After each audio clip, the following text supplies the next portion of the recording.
It's been celebrated in movie classics as one of the greatest thrills of any modern city. Moving through the streets of San Francisco. Does it mean exact change? Always a city of firsts, San Francisco has long been a laboratory for how to move people across a difficult terrain. Out of the rubble and a riot, San Francisco invented the modern notion of city-owned transit. It was an early battleground for guaranteeing that all citizens had a right to ride and for saving neighborhoods from the juggernaut of freeways. But today, the romance and innovation of moving through the Bay Area are overshadowed by seemingly intractable problems. Congested roadways and ever longer commutes. Already troubled transit systems are now reeling from a pandemic. Private services compete for turf, and the gap widens between those who can afford transit convenience and those who can't. Even the very nature of what a street is and whom it serves is up for debate. Once again, the city is a laboratory. How should we move? Whose mobility counts? What does it mean to be moving San Francisco?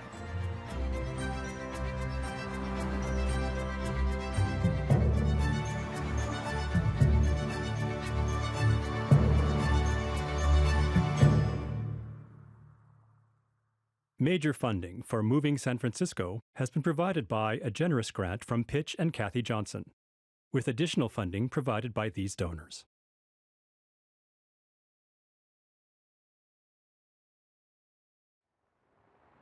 I grew up in the Bay Area, and I've spent 50 years wandering San Francisco streets.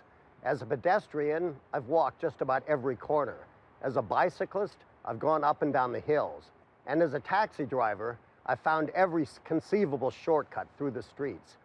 Moving through a city tells you a lot, not just about where you're going, but about who we are.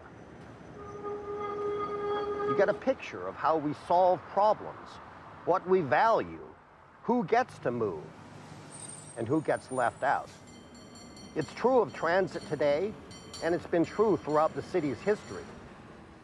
Moving around San Francisco, how we do it, why we do it, has helped define the character of the city. And it will determine our success as we move forward into a very uncertain future.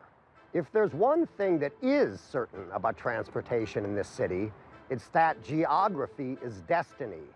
42 hills, more or less, surrounded on 3 sides by water.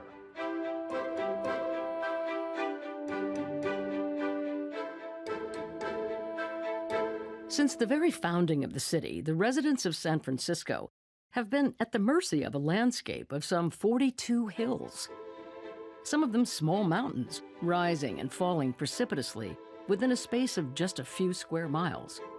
So moving around, whether on foot, horse-drawn cart, streetcars, or automobiles, requires routes that tackle this unusual challenge.